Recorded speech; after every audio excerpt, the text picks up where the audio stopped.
We are talking about how we can use a lineup builder to build lineups without doing much research. Um, this is how I love to build lineups. It's the easiest way, and it also takes out your biases. But before I start, I would just like to say that hitting upload, building 20 lineups and uploading them to DraftKings is not the way to use this tool. You still have to think through things. But this could make building lineups very, very, very quickly and much easier. So I am going to do what I like to call the cold crunch. Just build 20 lineups without tinkering with any of the settings. So now, even if I don't play any of these lineups, it is going to give us a direction on where the chalk is going to go, and then from there we can make our pivots.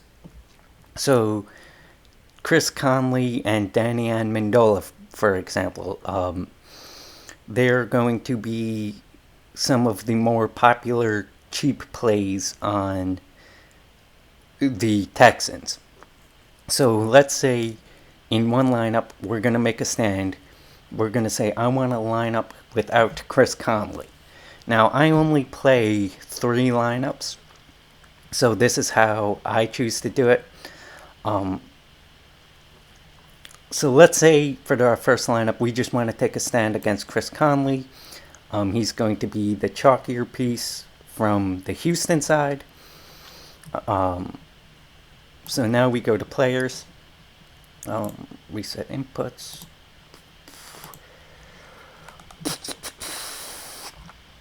So we're going to go to player search. And we're going to eliminate Chris Conley. And now we are going to build 20 lineups without Chris Conley. Now we kind of sift through which lineups we like the most, and then upload those to DraftKings. So like, it's more Brandon Cooks. Now we're getting more Brandon Cooks in captain. We're getting more Jordan Atkins with Amendola.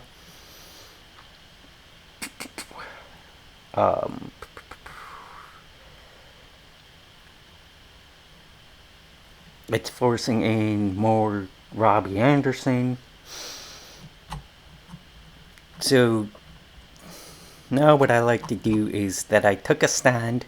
I said I'm going to build one lineup without Chris Conley. I'm going to see which one I like the best, which one correlates the best, which one has the lowest projected ownership, and then upload a lineup from there.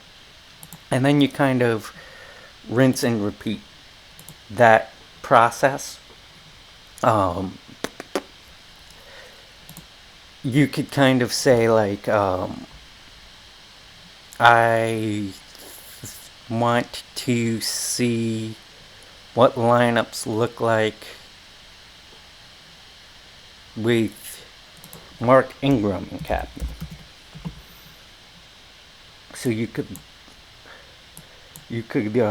lock in Ingram and build 20 lineups with Ingram in captain.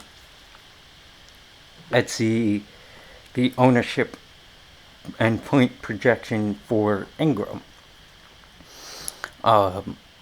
So the key here is to find your pivots, and then once you find your pivots, you could use the builder to do the math for you, rather than doing it by hand.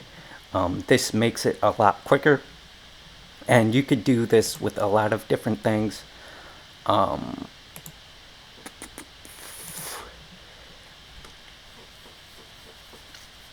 You could say, I want to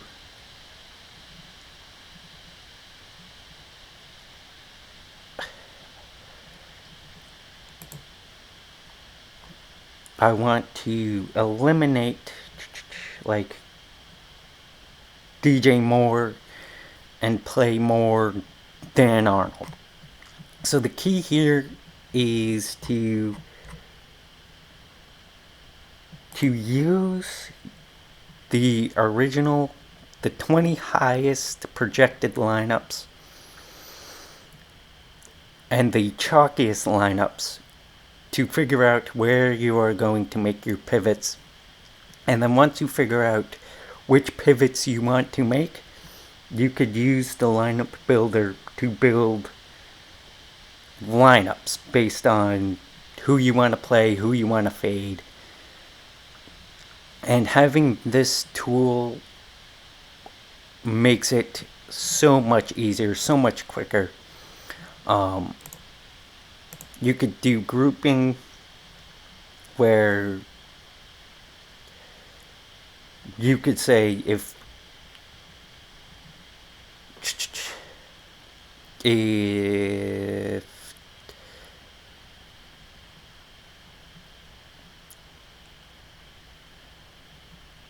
Chris Conley is in a lineup,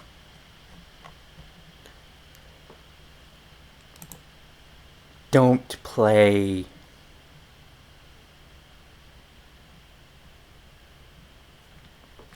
Zane Gonzalez, or don't play Jordan Atkins. So if Conley is in a lineup, you don't want Jordan Atkins because these are the two chalkiest players. You could also do stuff like that.